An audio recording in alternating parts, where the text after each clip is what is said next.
kehermi adambi kehermi laka keherbik mi Yesu kanunat sa kadu mithil dampin nalaka Yesu kadu biko kanun chung nung big Yesu dong big ding let him big ding mi chu Yesu Christ dot big ding zong Yesu Christ ama anak chung chuang lo ama achun kan hermi say zong akling ama keruahar nakum lau ama chunga har nak lemang trapum lau gandam na si boy so asi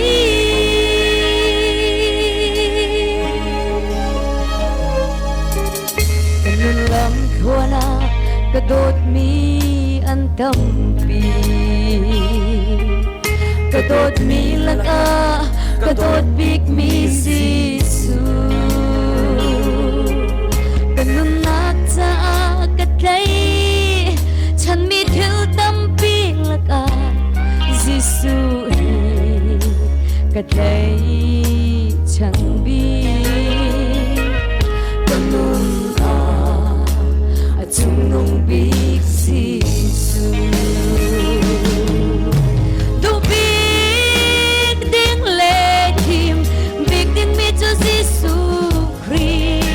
dot bi ding zong Yesu Christ ama anak chung chuang lo ama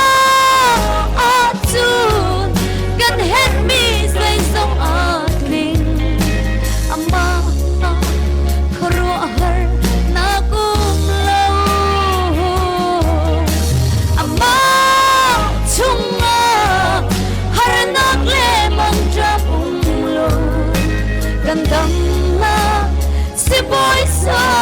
asi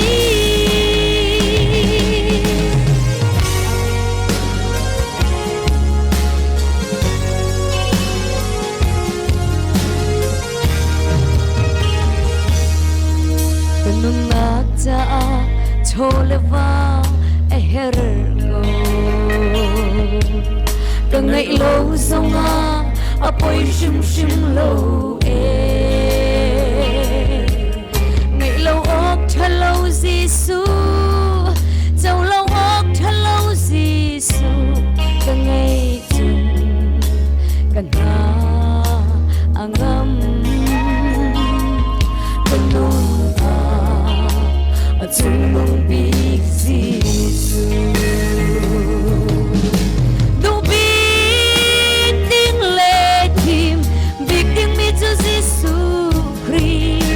dot bi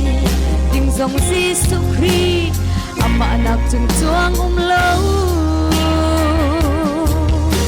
ama achun kan hermi say zong ading ama keruahar nakum lo ama chunga har nak lemang trapum gandam na si boy song asi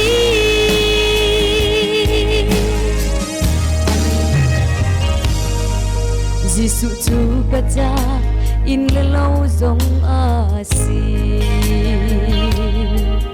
Yesu chu kacha phim le chiang na asi Yesu chu kai ma cha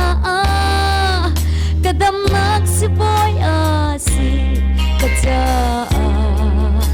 apakhat nak asi kanun achung nung big Yesu do big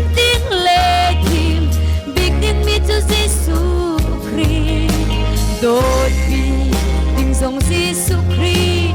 Ama anak chung chuang lo Ama a chun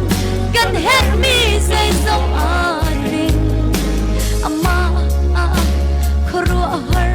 na lo Ama chung na har nak le mang tram lo kan dam si boy song asi Gandam na si boy song asi Gandam na si boy song asi Mulpan isumpan ang pwede di se